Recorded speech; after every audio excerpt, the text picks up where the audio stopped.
In today's video, I'm going to teach you how to make a GIF in Gimp.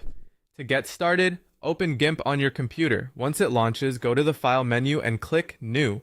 This is where you'll create the canvas for your animation. Choose the canvas size you want for your GIF, depending on where you plan to use it.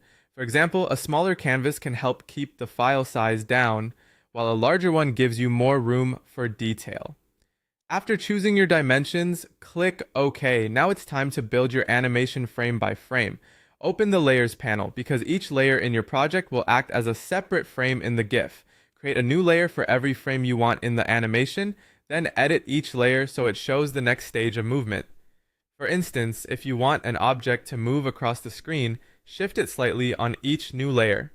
A useful thing to remember here is that the bottom layer becomes the first frame, and the top layer becomes the last frame. Keeping that order in mind will help your animation play correctly. Once your frames are ready, you can preview the animation before exporting it. Click Filters, then go to Animation and choose Playback. In the Playback window, click Play to see how your GIF will look in motion. This is an important step because it lets you catch anything that feels too fast, too slow, or out of place. If needed, go back and adjust your layers until the movement looks the way you want. If you want to reduce the file size, Gimp gives you an optional optimization step.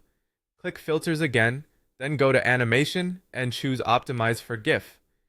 Gimp will create an optimized version of your animation, which can make the final file more efficient, especially if you plan to share it online. When you're happy with the result, export your project as a GIF.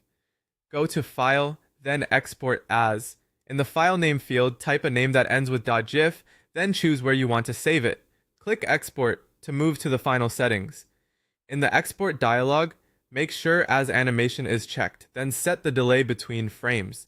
A common setting is 100 milliseconds, which usually gives a smooth result, but you can adjust it depending on the pace you want. If you want the GIF to repeat continuously, select Loop Forever. Finally, click Export again, and that's it. You've successfully created a GIF in Gimp.